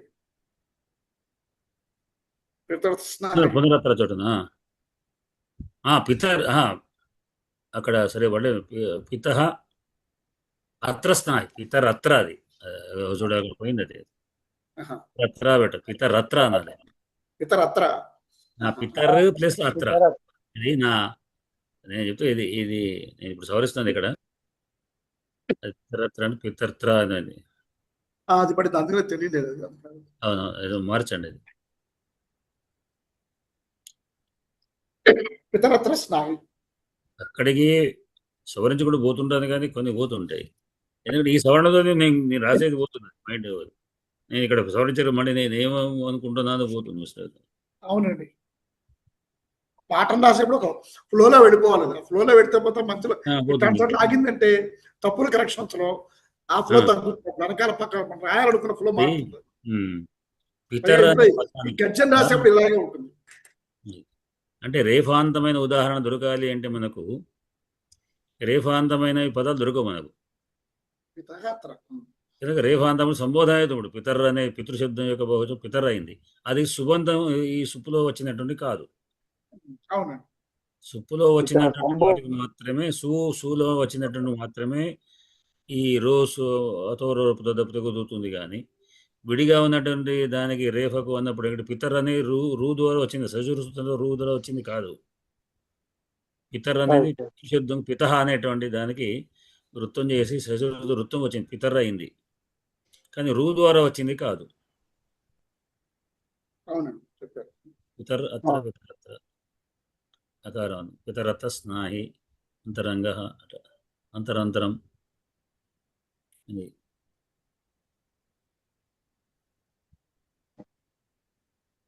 ఇది ఇప్పుడు దీనికి కూడా పూర్వ రూపంలో ఉండి పితరహ అని ఉండే అవకాశం ఉంది. అత్ర అది రాదు అని చెప్తుంది. ఎందుకంటే పితహ అనేటువంటి సంబోధన కదా అది. పితరః అత్ర పితః స్నాహి. పితః అత్ర. పితః అత్ర సంబోధన. స్నాహి. పితః అనేటువంటి పితృలో రుకారం కాస్త అర్రగా మారింది అది. ఆ, అట్లా పిత అనే పితృ శబ్దం సూచిస్తే పిత అది పిత అయింది. పితరులో పితృశబ్దంకు అక్కడ అర్రగా మారి పితర్ అయింది. అయి రూ స్థానంలో గుణం వచ్చి అది పితర్ అయింది. పితః అయింది. కానీ ఈ పితరులో అర్రగా మారి రూ అర్రగా మారింది కనుక ఈ ఎర్రలో రకారము సు ద్వారా వచ్చింది కాదు. మాతః భ్రాతః.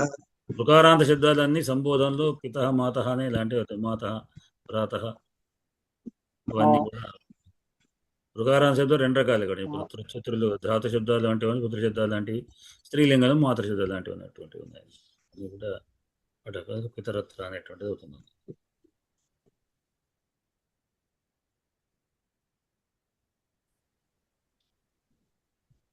సమయం ఎంత అయింది? మనకు 8:54. సేవే ఉంది.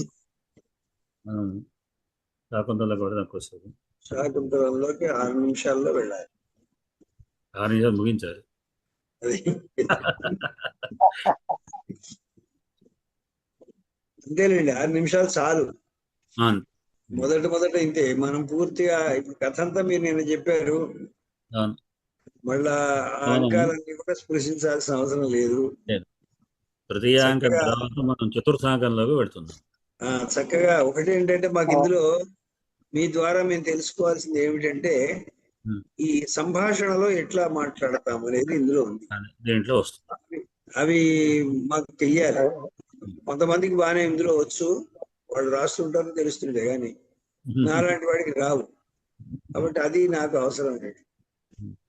ఇప్పుడు ఎవరికి వచ్చు ఎవరో చెప్తూనే ఉంటాను నేను. అంటే మైకులో చెప్పి అందరికీ వింటారు అన్నట్టుగా ఉంటుంది. అర్థమైనంత కాకపోయినా అని. దాంట్లో ఒకటి వితరది గురు ప్రాజ్ఞ విద్య మిథైవ తథాజడి. దాంట్లో గురువు అందరి దగ్గర ఉన్నది సమానం. ఇక్కడ చతుర్థాంకంలో ముందుగా ఒక ప్రవేశిక ఉంది.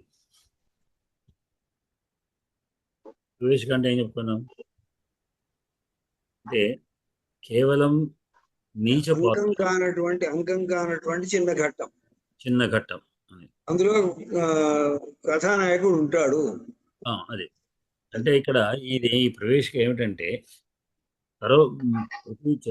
తృతీయాంకంలో అయిపోయిన కథ తర్వాత చతుర్థాంకం ప్రారంభం కంటే ముందు జరిగినటువంటి ఘట్టాన్ని, అంత పెద్దగా దానికి ఒక అంకం చేయాల్సినంత కథ లేదు, ఉండనట్టు ఏదో విషయం చెప్పితే సరిపోతుంది అనుకున్నప్పుడు ఆ విషయం చెప్పడానికి అది అనుబంధ కంటిన్యూషన్లో కథ తీసుకోవడం అనేది ఈ ప్రవేశిక అనేటువంటిది ఉంది. ఇది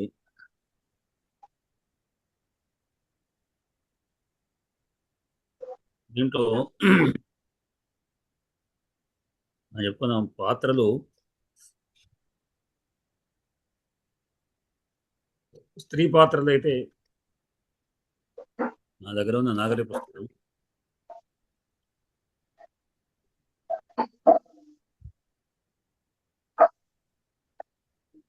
చతుర్థాంకం నా దగ్గర పెద్దగా దీనికి వ్యాఖ్యానాలు కేవలం మూలం మాత్రమే నా దగ్గర ఉందనుకోండి. ప్రయత్నం చేస్తాను. అంటే వ్యాఖ్యాకారులు కొంచెం ఇంకా విశేషంగా ఆయన విషయాలు మనకు దాంట్లో కవి యొక్క దాన్ని కూడా చెప్పేటువంటి కనుక దీంట్లో తతః ప్రవిశతః కుసుమావచయ అభినయంత్యౌ సఖ్యౌ. కుసుమావచయం, అపచయం లేదా అవచయం, కుసుమాల్ని తెంపుతున్నటువంటి అంటే ఒక ఉద్యానవనం అన్నమాట. మనం అంతా కూడా ఈ ఘట్టాలన్నీ ఇప్పటిదాకా ఉన్నటువంటి 3 అంకాలు కూడా 4వ అంకం కూడా కేవలం కణు మహర్షి యొక్క ఆశ్రమంకు సంబంధించినటువంటి స్థలమే. కాళిదాస మహాకవికి ఆయనకు బాగా ఆశ్రమాలు కానీ వనాలు కానీ వర్ణించడం బాగా ఇష్టం ఆయనకు. ఆ ఘట్టాన్ని ఎక్కువ తీసుకున్నట్టే కథను కూడా దాంట్లో ప్రకారంగా తీసుకున్నాడు. దీంట్లో ఇద్దరు సకుర అంటే ఇద్దరు ప్రవేశించారు. ప్రవిశతః అనేది ద్వివచనం ప్రవిశతి ప్రవిశతః అంటే ప్రవేశిస్తున్నారు. ఎందుకంటే ప్రవేశించారు అని కాదు, అప్పుడే వాళ్ళు ప్రవేశిస్తుంటారు. అక్కడ ఉన్నట్టు చెట్లకు ఉన్నటువంటి పూలను తెంపుతున్నారు. అభినయంచే అన్నాడు. అభినయం అంటే అభినయిస్తున్నారు. పూలను తెంపుతుంటే అభినయించడం, వాళ్ళు నటిస్తున్నారు అనమాట. సఖ్యు ఇద్దరు కూడా చెలికత్తలు, ఒకళ్ళకు పరస్పరం కూడా స్నేహితులు. దాంట్లో ఒక ఆమె అనసూయ. అంటే ఈ సఖ్యం అనేటువంటి పదానికి వాళ్ళిద్దరే సఖ్యులు పరస్పరమే కాకుండా శకుంతల యొక్క సఖ్యం అని కూడా, ఇప్పుడు శకుంతల అనబడేటువంటి నాయిక, ఆమె ముగ్ధానాయిక. ముగ్ధానాయిక అంటే చిరుతప్రాయురాలు అని అర్థం. అటువంటి ఆమెకు అప్పటి క్రితమే ఈ 3 అంకాలలోనే మొదటి అంకంలో నాయకుడు చూడడం, రెండో అంకంలో వివాహం చేసుకోవడం, మూడో అంకంలో ఆమె తను కలిసి నేను వెళ్ళిపోవాలనే పరిస్థితిని చెప్తూ ఆయన ఒక అభిజ్ఞానాన్ని గుర్తుగా, నేను గుర్తు చూస్తూ దీన్ని చూస్తూ నువ్వు స్మరిస్తూ ఉండు, నేను ఈ లోపల ఇంటికి వెళ్ళి మా అమ్మగారు రమ్మన్నారు కనుక నేను ఇక్కడికి వెళ్ళాల్సిన పరిస్థితి ఏర్పడ్డది. నేను సాధారణంగా నేను ఆహ్వానిస్తాను, ఈ లోపల నువ్వు ఇది చూస్తూ ఉండు అని, అంటే ఇది గుర్తుపెట్టుకొని అని గుర్తుగా ఒక చేసి ఏమిటి అది విజ్ఞానం అంటే ఒక ఉంగరం, ఆ దాని మీద ఆయన యొక్క వేలు అక్షరాలతో కూడుకున్నటువంటి ఉంగరం, తన పేరుతో ఉన్నటువంటి దుష్యంతుడు అంటే రాజముద్రిగా అని అర్థం. రాజముద్రిగా చూస్తే లోపల ప్రవేశింపజేస్తారు. ఇట్లా ఉన్నటువంటి దాన్ని ఇచ్చి ఆయన వెళ్ళిపోయాడు. అవి చూసుకుంటూ ఆమె ఉంటున్నది. ఇప్పుడు మన కథఘట్టంలో వాళ్ళిద్దరు ప్రవేశించారు. అనసూయ అంటున్నారు, సఖి ప్రియం వదే యద్యపి గాంధర్వేణ వివాహ విధిన నివృత్త కళ్యాణ శకుంతల అనురూప భర్తృగామిని సంవృత్త ఇది నిరుత్తం మే హృదయం. వాళ్ళు ఏదో మామూలుగా టైంపాస్ మాట్లాడుతున్నారు. ఏమిటంటే, ఓ ప్రియంవద, అనసూయ అంటేనే ఒక గంభీర స్వభావం లేనట్టు అర్థం. అసూయ లేకుండా ఉన్నట్టు ఆమె అర్థం. రాజా గారు, మీ దగ్గర నుంచి డిస్టర్బెన్స్ వస్తున్నది, మాటలు ఏదో సరే. ప్రియంవద అంటే దాంట్లో ఆమె ఇంకా చమత్కారంతో మాట్లాడేటువంటిది, అంటే శకుంతలను సంతోషపరిచేటువంటిది, ప్రియంగా మాట్లాడేది అనేటువంటి ఆ పాత్రలకు అనుగుణంగా పేరు పెట్టడం అనేది కవుల యొక్క విధానం. ప్రాచీన కాలంలో కూడా మనకు కనబడేటువంటి కథలలో వాటిలో కూడా ఆ పేర్లు, హితోపదేశం పంచతంత్రాలు కూడా ఉన్నటువంటి కథల పాత్ర పేర్లు కూడా ఆ స్వభావం చెప్పి పేర్లు పెడుతుంటాడు రచయితలు. అట్లా ఏమండి, యద్యపి, యది ప్లస్ అపి యద్యపి ఇది అయినప్పటికీ అర్థం ఏమిటి? గాంధర్వేణ వివాహ విధిన నిర్వృత్త కళ్యాణ. గాంధర్వం అనేటువంటి విధానంతో, గాంధర్వేణ గంధర్వుల సంబంధమైన గాంధర్వం అనేటువంటి వివాహంలో ఒక విధమైనటువంటిది గాంధర్వ వివాహం అంటారు. ఈ గాంధర్వ వివాహం అనేటువంటిది క్షత్రియులుగానే వాళ్ళని చేసేటువంటి విధానాన్ని చెప్తుంటారు. పంచభూతాల సాక్షిగా చేసుకోవడం అనేటువంటిది, గాంధర్వ వివాహం చేసుకోవడానికి రాజులకు అధికారం ఉంది అంటారు. కనుక రాజు చేస్తుంటారు. మామూలుగా అయితే బ్రాహ్మీ అనేటువంటిది ప్రధానమైనటువంటి వాళ్ళు చేస్తూ ఉండాలి. ఇంకా రకరకాలటువంటి దాన్ని రాక్షస వివాహం అంటారు. శ్రీకృష్ణుడు రాక్షస వివాహం చేసుకున్నట్టుగా చెప్తుంటారు. రుక్మిణీదేవిని తీసుకోవడం, బలవంతంగా తీసుకువెళ్ళడం అని అర్థం. రాకపోయి చేసుకోవడం. అక్కడ ఆయన వివాహం అక్కడ చేసుకోలేదు, ఇంటికి వచ్చాక చేసుకున్నాడు. ఇక్కడ గాంధర్వ వివాహం చేత విధిన నిర్వృత్త కళ్యాణ నివృత్తం అయిపోయింది, సమాప్తం, సంపూర్తి అయిందనమాట. అయినటువంటిది అయింది అంటే ఒక శుభకరమైనటువంటి మంగళకరంగా అయినటువంటిది, సౌభాగ్యవతిగా అయినటువంటిదిగా శకుంతల అయింది. అటువంటి శకుంతల ఆమె ఇప్పుడు ఏమైంది? అనురూప భర్తృగామిని. అంటే ఆ విధంగా కళ్యాణం అవడం చేత ఆమె ఏమైపోయింది? అనురూప భర్తృగామిని, అనురూపుడైనటువంటి భర్తను పొందింది అయింది. ఆమెకు ఏదైతే అంటే ఆమె తగ్గట్టుగా ఆమెకు అనుకూలమైనటువంటి భర్తనే పొందింది కదా. అనురూప భర్తృగామిని సంవృత్త అయ్యింది ఇది అని మే హృదయం నివృత్తం. నా హృదయము నివృత్తం అంటే ఆనందం నిండింది. అది తథాపి ఇత చింతనీయం. సరే, ఓకే, నిజంగా అయినప్పటికీ అని అక్కడ యద్యపికి దాని కారణం. యద్యపి అంటే ఈ విధంగా ఆమె తన సంతోషంతో ఒక భర్త యొక్క అనురూపణ భర్తను పొందినప్పటికీ కూడా అని నేను అనుకుంటున్నప్పటికీ కూడా అనమాట, నాకు సంతోషం కలిగినప్పటికీ కూడా తథాపి ఈతది చింతనీయం, దీన్ని మాత్రం నేను ఆలోచించాల్సినటువంటి నాకు ఉన్నది అన్నది. ఇవి అనసూయే కదా, అనగా బాగా కొంచెం ఆలోచించేటువంటి స్వభావం కలిగినటువంటిది. కానీ ఇంకొంత దాని గురించి విచారించదగ్గట్టుగా ఉన్నది అన్నది. అంటే ప్రియం వద కథమివ, ఏమని అని అర్థం. కిమితి అని పెట్టలేదు, కథమివ అని పెట్టి. అంటే కొన్ని మనకి ఎట్లా అంటే కరెక్ట్గా డిక్షనరీ వ్యాకరణం ప్రకారంగా చూచినట్టుగానే పదాలు ఉండవు. కొన్ని పదాలు కొన్ని అర్థాలు స్ఫురింపజేస్తుంటాయి. కథం ఏమంటే దేని వలె అని మామూలుగా అర్థమైనా ఏమని అని అర్థమే చెప్పుకోవాలి. అనసూయ అంది, అద్య స రాజర్షి ఇష్టం పరిసమాప్య ఋషిభి విసర్జిత. ఆయనే ఆ రాజర్షి అనే పదం చేత ఒక గొప్పనైనటువంటి స్థానం ఇచ్చినట్లేక ఆయన, అంటే ఆయనలో ఉన్న ఔదాసీనతను, గొప్పదనాన్ని, ధార్మికుడని, ఋషితుల్యుడని, అంటే ఈ పదంతోనే ఆయన ఏ విధమైనటువంటి అన్యాయాలు చేయడని మనకు స్ఫురిస్తుంది. రాజర్షి ఇష్టం పరిసమాప్య. ఆయన ఇక్కడికి ఎందుకు వచ్చాడు అంటే, ఇక్కడ యజ్ఞాలు జరుగుతున్నాయి, యజ్ఞాల్ని పూర్తిగా ఏ ఆపత్తు లేకుండా నిర్విఘ్నంగా కొనసాగించడానికి విషయంలో రక్షణ కొరకు వచ్చాడు ఆయన. కనుక పరిసమాప్తం చేశాడు. ఆ రాజర్షి ఇష్టాన్ని పరిసమాప్తం చేసి, లిప్రత్యయం ఇది, ఋషిభి విసర్జిత. మహర్షులందరూ కూడా బాగుంది, మీరు వెళ్ళవచ్చు అని వాడు సమాప్తం చేశారు. అంటే తృతీయాంకంలో అటు తల్లిగా రమ్మన్నారు, ఇప్పుడు నేనేం చేయాలి ఒక చర్చల్లో ఉన్నప్పుడు వీళ్ళు కూడా మీ అవసరం, మీరు వెళ్ళవచ్చు అని తృతీయాంకంలో చెప్పినారు. నేను కూడా పూర్తిగా మొత్తం అంకా చదవలేదు, జ్ఞాపకం లేదు మొత్తానికి. దాన్ని బట్టి మనం ఈ మాటను బట్టి అర్థం చేసుకుంటారు. వాళ్ళు అంగీకరించారు, మీరు వెళ్ళవచ్చు, యజ్ఞం కూడా సమాప్తం అయిపోయింది అని చెప్పి వాళ్ళు విసర్జిత అంటే వాళ్ళ చేత, ఋషుల చేత విసర్జించబడ్డాడు, అంటే వదిలివేయబడ్డాడు. అటువంటి వాడే ఆయనే.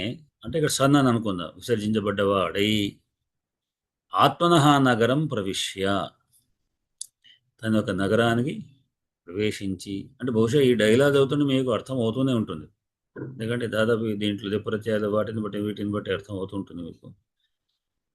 ఆత్మనః నగరం, ఆత్మ అంటే తన యొక్క అని అర్థం. ఆత్మన శబ్దం యొక్క షష్ఠిభక్తి ఆత్మనః. ఆత్మ అనేది బ్రహ్మ, పరమాత్మ అర్థంగా ఆత్మ అంటే తను అనే అర్థంలో చెప్పుకుంటాం, ఎవరికి వాడే స్వంతం అనే అర్థంలో చెప్పుకుంటాం, సెల్ఫ్ అనే అర్థంలో. కనుక ఆత్మనః షష్ఠిభక్తికి నగరం, తన యొక్క నగరానికి, ఆయన నగరంలోనికి, నగరం ప్రవిశ్య అంటే నగరంలోకి ప్రవేశించి అంతఃపుర సమాగత, అంతఃపుర స్త్రీల చేత పురసమాగతం అంటే సత్కరించబడ్డాడు, అంటే వాళ్ళని స్వాగతించారు అన్నది. వాళ్ళని ఇతోగతం వృత్తాంతం స్మరతివా. అక్కడ వెళ్ళిన తర్వాత అక్కడ ఉన్నటువంటి వాడు జయలు పలుకుతూ, వాడు అంతఃపురంలో ఉన్నటువంటి వాళ్ళందరూ కూడా, అంతఃపురంలో ఉన్నటువంటి స్త్రీలు, తల్లులు, అందరు ఎవరంటే వాళ్ళందరూ కూడా అంతఃపుర రాణులు, వాళ్ళందరూ ఘనంగా ఆయన సత్కరించిన తర్వాత ఆ సత్కారం ఆనందంలో పడిపోయి ఇతోగతం వృత్తాంతం, ఇక్కడ జరిగిన వృత్తాంతం ఏదైతే ఉందో దాని స్మరతివా నవా ఇది చింతనీయం అనమాట. ఇక్కడ చింతనీయంగా వచ్చిన వ్యక్తి అనేది, అంటే ఇక్కడ విషయాన్ని మనం గుర్తుంచుకుంటాడా, నవా స్మరతి అని, ఏమో అని గుర్తుంచుకుంటాడో లేడో అని నాకు దీని గురించి ఆలోచించాల్సింది. అంటే ఎంత శకుంతల ఎంత భర్తృగామిని అయిపోయే విధంగా అయినప్పటికీ కూడా ఇంకొంచెం నాకు విచారించదగిన విషయం ఏంటంటే అక్కడ పోయినాకైనా గుర్తుంచుకుంటాడా, ఇది మనకు సూచన ఒక రకంగా. కథ అంతా సూచనగాతో ఉంటుంది మనకు. అంటే ప్రియంవద అంది విశ్రబ్ధాభవ, కొంచెం విశ్రబ్ధ అంటే కొంచెం విశ్రబ్ధరాగా ఉండు, తొందరపడకు, హాయిగా అటువంటి ఆలోచన ఏం పెట్టుకోకు అని. నా తాదృశీ గుణ విరోధిని ఆకృతి, ఆయన యొక్క ఆకారం, ఎందుకంటే మనం వ్యక్తుల యొక్క స్వభావాలు ముఖాన్ని బట్టి ఒకసారి చెప్తుంటాం, ఈ ఆకారాన్ని బట్టి గుర్తింపులు తెలుస్తుంటాయి. తాదృశీ గుణ విరోధిని, అటువంటి గుణ విరోధిని అంటే గుణాలని వ్యతిరేకించేటువంటిది. సద్గుణాలు వ్యతిరేకి లేకుంటే ఈ విధంగా ఇక్కడ పెళ్లి చేసుకుని అక్కడ వెళ్ళి మర్చిపోవడం లాంటి ఏదైతే గుణానికి విరోధమైనటువంటి ఏదైతే ఉన్నటువంటి అటువంటి ఆకృతి మాత్రం నా అటువంటి కాదు. తాదృశి ఆకృతి నా అనమాట, అటువంటి ఆకృతి మాత్రం కాదు. అంటే ఆయన అట్లాంటి వాడు కాదు. ఇది కూడా మనకు రాజు యొక్క స్వభావాన్ని దాన్ని బట్టి, వీళ్ళ యొక్క మాటని బట్టి. ఇలా చెప్పుదాం, ప్రేమ కదా, ఆయన ప్రేమగానే మాట్లాడే భయపడి ఏం కాదు, అట్లాంటి ఏం కాదని చెప్తుంది. ఈమెమో అందుసరి బాగా విచారించి దీర్ఘంగా ఆలోచించే స్వభావం అనేటువంటి ప్రేమ లేదు టైం కాదు, అట్లా నువ్వు అనవసరంగా ఎందుకో అనుకుంటావు. కింటు తాతః ఇదానీం ఇమం వృత్తాంతం శ్రుత్వా నజానే కిం ప్రతిపత్స్యత ఇది. కానీ నాకు ఇంకో ఆలోచన ఉన్నది. కాని అని, కింటు అంటే కాని ఏమిటి, తాతః ప్లస్ ఇదానీం, తాత ఇదానీం విసర్గ లోపించాయి. అది తాతః ఇదానీం, ఇక్కడ ఈ వచ్చింది, తాతస్సు తాతర్, ఈ అకారం ఉంటే ఓకారం వచ్చేది, ఇకారం ఉంటే రాదు, విసర్గ లోపిస్తాయి. మన నెక్స్ట్ సందో చెప్పుకుంటా. తాతః ఇదానీం అంటే తాతః అంటే తండ్రి. సంస్కృతంలో తాత పదానికి తండ్రి నాన్న అనే పదం అనుకోండి. సంస్కృతంలో 2 రకాల పదాలు ఉన్నాయి. తాత అంటే నాన్న, అక్క అంటే అమ్మ. అక్క అనే పదం సంస్కృతంలో తల్లిని సంబోధించేటువంటిది, సోదని కాదు. అయితే మేము మా తరం వరకు మా పూర్వీకులందరూ కూడా తల్లుల్ని అక్కనే పిలిచేవాడు. నేను కూడా మా అమ్మను అక్కనే పిలిచేవాడు, మేమందరం కూడా అక్కనే. ఈ అక్క ఎందుకు పిలుస్తాం మాకు కూడా తెలిసేది కాదు. మేము దాదాపుగా నేను ఏదో 1వ తరగతి 2వ తరగతి 3వ తరగతి చదువుకున్న సమయంలో కూడా హైదరాబాద్ సుల్తాన్ బజార్లో ఉండేవాళ్ళం. మా పక్కకు ఉన్నటువంటి మిగతా పిల్లలు, మా ఫ్రెండ్స్ వాళ్ళు, మీ బావ ఉన్నాడా అని పరిచి అడిగాడు. మా బావ ఎవరు లేదు, నాకు బావగారు లేదు అంటే, ఆయన ఉన్నారు కదండి ఆయన మా నాన్నగారు అంటే. మరి ఈమె అక్క అండి, అదే అక్క కాదా ఎట్టా కుదురుతుంది, అయితే అక్క బావదా కూడా మా నాన్న అంటారు. లేదు మీ అక్క మా మా అంటే నేను 1వ తరగతి 2వ తరగతి మాకు అర్థం కదా అక్క అని అంటాం. తర్వాత ఏంటంటే ఈ అక్క అనే పదం, హే అక్క, ఏ అంబాయ అల్లా అయితే మాతృవాచక శబ్దా అని వ్యాకరణం వస్తుంటుంది. అంబా పదం కానీ అక్క పదం. అట్లా తాతః ఇదానీం తండ్రి, ఇదానీం ఇమం వృత్తాంతం ఇప్పుడు ఈ పెళ్ళైన సంగతి తెలిస్తే, ఇమం వృత్తాంతం శ్రుత్వా ఈ వృత్తాంతాన్ని ఇప్పుడు ఒకవేళ వింటే అని అర్థం. శ్రుత్వా విని అంటే వింటే, నజానే కిం ప్రతిపత్స్యతే, ఏ విధంగా ఆయన దీన్ని స్వీకరిస్తాడు, నజానే తెలియదు, నాకు తెలియదు. ఆయన ఏమంటాడో కదా, ఒకవేళ ఆయన వచ్చిన కణ మహర్షి లేడు ఇప్పుడు ఈ సమయంలో కూడా, ఒకవేళ వచ్చిన తర్వాత చూస్తే అప్పుడు ఏమవుతుంది, ఏమంటాడు అని నా ఆలోచన అన్నట్టుగా అవుతుంది. అంటే అనసూయ అంది, యథాహం పశ్యామి తథా తస్యానుగతం. యథా అహం పశ్యామి అంటే నేనేమనుకుంటున్నానో ఆ విధంగానే ఆయనకు అభిప్రాయం ఉంటుంది. అంటే ఆయన అభిప్రాయం నేను అనుకుంటా, నేను ఇట్లా అనుకుంటాను అదే ప్రకారం ఉండాలి. తథా తస్య అనుమతం, ఆయన యొక్క అనుమతం, ఆయన అభిప్రాయం. నేను అనుకుంటాను, నేనేమనుకున్నాను అంటే ఎందుకు చెప్పుకున్నా, భర్తృగామిని, అనురూప భర్తృగామిని, శకుంతల నివృత్త కళ్యాణ అని చెప్పుకున్నాం కదా. ఆయన అభిప్రాయం కూడా అంతే ఉంటుంది. శకుంతల చక్కనైనటువంటి భర్తను పొందింది, సంతోషం అనుకుంటాడు. అంటే ఆయన కోపంతో ఎందుకు చేసుకున్నావు, మాకు చెప్పకుండా చేసుకుంటావా, ఇలాంటి పదాలు కానీ ఎవడు ఇట్లా చేసుకోవడం తప్పే కదా నువ్వు అది కాదు అని అంటే ఏం చెప్పకుండా ఆయనే సంతోషించి ఓ మంచి భర్తను ఎన్నుకున్నది అని అనుకుంటాడు అని నేను అనుకుంటున్నాను. అని. అంటే ప్రేమవద కథమే ఏమని నేను అనుకున్నట్టే నువ్వు అనుకుంటా అంటే ఏమిటి నేను అంటే చెప్తుంది అది. అంటే ఏమంటే చెప్తుంది అనసూయ గుణవతే కన్యక ప్రతిపాదనీయ ఇత్యయం తావత్ ప్రథమ సంకల్ప. తండ్రి గారి యొక్క అభిప్రాయం ఏంటంటే కూతుర్ని ఒక మంచి ఏ తండ్రి అయినా కూడా తన కూతురు ఏమనుకుంటాడు గుణవతే సద్గుణవంతునికి ఇవ్వాలనుకుంటారు. ఇక్కడ ఒక విషయం ఏంటంటే తండ్రి యొక్క అభిప్రాయం ఎట్లా ఉంటుంది, తల్లిదండ్రులు కానీ మిగతా బంధువుల యొక్క అభిప్రాయాలు తేడా ఉంటాయి. దాంట్లో చెప్తుంటారు కన్యా వరైతే రూపం భార్యావిత్తం పితాశ్రుతం బాంధవా కులమిచ్చింది ఇష్టాన్నం మృష్టాన్నం ఇతరే జనా అని అంటారు. అంటే కన్యను తీసుకొచ్చి కూర్చోబెట్టి పెళ్లి చూపులు చూసుకొని చూడు అంటే చూస్తుంది. ఏం చూస్తుంది, నువ్వు ఏం చదువుకున్నావు కదా. ఇప్పుడంటే పెద్దవాళ్ళు అడుగుతారేమో కదా, పూర్వంలో చిన్న కూతురు లేదా అంటే ఇప్పుడు 8 సంవత్సరాలు అష్టవర్ష భవిత్ కన్య అనే 8 ఏళ్ళు ఇప్పుడు పెళ్లి కనుక ఆ అమ్మాయి అంత వయసులో కూడా ఆమెకు తెలిసేది ఏమి ఉండదు. ఎందుకంటే ఆ సమయంలో వరుణ్ యొక్క రూపం చూసి బాగుందండి, మంచిగా ఉన్నాడు, నాకు చక్కగా ఉన్నాడు అని చూస్తాం. అంతవరకు ఏ రూపం చూడడానికి తప్పిస్తే ఏం లేదు. మా తల్లి చెప్తుండే మా అమ్మకు 4-5 సంవత్సరం 4-5 పెళ్ళి అయింది. మా నాన్నగారు 9 ఏళ్ళు. అయితే ఇంకోటి ఏమిటంటే ఆయన ఎటు నుంచి వెళ్ళే వాడండి మాకు ఊళ్ళోనే కూడా సంబంధం హంచుకోవడం పుచ్చుకోవడం ఎక్కువ మాకు ఈ మధ్యకాలం తేడా అనుకుంటారు. కనుక ఒక 15-20 ఏళ్ళ తర్వాత వాళ్ళ ఇల్లు ఉంటుంది, ఒక 20 ఏళ్ళు. ఈయన అటు పాఠశాల చదువుకోవడానికి వెళ్ళేవాడు, గురువుగారి దగ్గర వెళ్ళేవాడు. ఆయన వస్తున్నాడు కదా, వీళ్ళు ఇంటి వాడు చూసి ఏంటంటే నీ మొగుడు వస్తాడు చెప్పు అంటాడు. ఓ సిగ్గుపడాలి అంటే ఆమె సిగ్గుపడదే కాదు, ఏదో భయంకర రాక్షసులు వస్తాడంటే తొందరగా లోపు దాక్కుంటాడు. ఎవరు ఏంది ఎట్లా ఉంటాడు దాక్కొని చూస్తుంటాడు. చెప్తాడు ఏదో చెట్టు దాటి ఏదో ఆ కుర్చీలో ఎక్కువ దాక్కొని వెళ్ళి చూస్తుండే పోతున్నాడా పోయినాడా లేదా అని. ఇట్లా ఇక్కడ కన్య ఏం చేస్తుంది అంటే రూపాన్ని వరిస్తుంది, తల్లి ఏం చూస్తుంది విత్తం చూస్తుంది, ధనాన్ని చూస్తుంది. బాగా ధనవంతుడైనా కాదా, ఎందుకంటే తన కూతురు సుఖంగా ఉండాలంటే ధనం కావాలి. ఆమె ఇంట్లో పనులు చాకులు వగర చేయడానికి ఇబ్బందిగా ఎవరైనా చేసి సహాక ఉండాలి ఒకటి.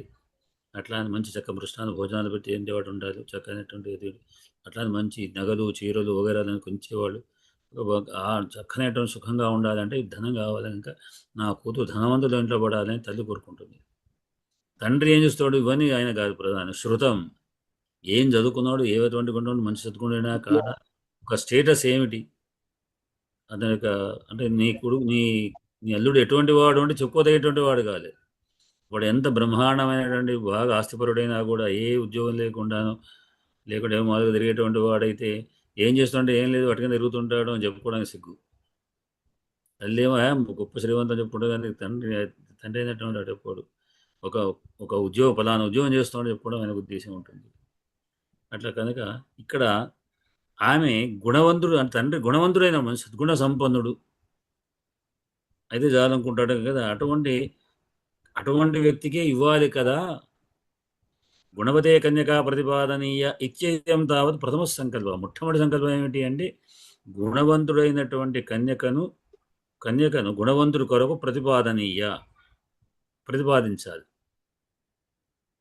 అని ఆయన మొదటి సంకల్పం, మొదటి యొక్క అభిప్రాయం. ఏది దైవమేవ సంపాదేది, ఇది అనుకోకుండా దైవమే సంపాదించి పెట్టింది. ఇంకా మనం ప్రయత్నం చేయాలి వెతక వీళ్ళను పంపించడం కానీ ఎక్కడ ఏ వరుడు ఉన్నాడు ఏం కదా అని ఆయన చూడడం. వీళ్ళు ఇంకోటేనంటే వీళ్ళు తాపసికులు. వీళ్ళు ఈ అమ్మాయిని పెళ్లి చేయడం ఒక ఊరు పట్టుకొని తిరుగుకుంటూ చూసుకోరు, ఎవరున్నారో ఏం కదా అని చూసుకోరు. వాళ్ళ తాపసికులు ఎట్లా అని ఒక పెద్ద నిజానికి వాళ్ళు పెద్ద పనే అని అనుకోకుండా ఈ విధంగా జరిగింది. ఇదంతా దైవమే నిర్ణయించినటువంటిది. దైవమేవ సంపాదయతి నన్ను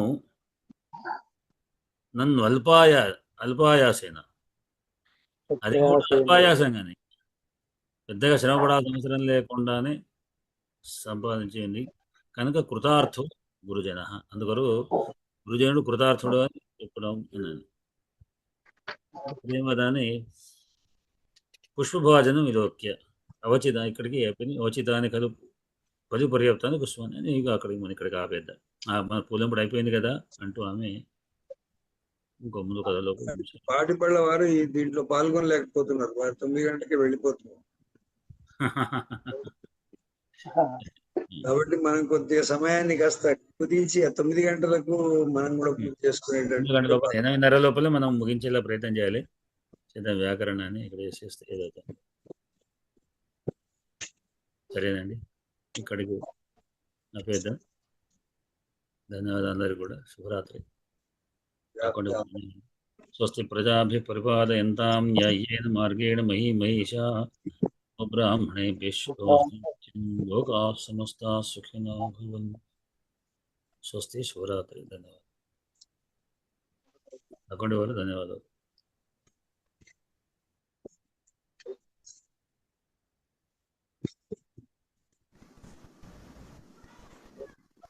ఎండ్ చేస్తున్నాను.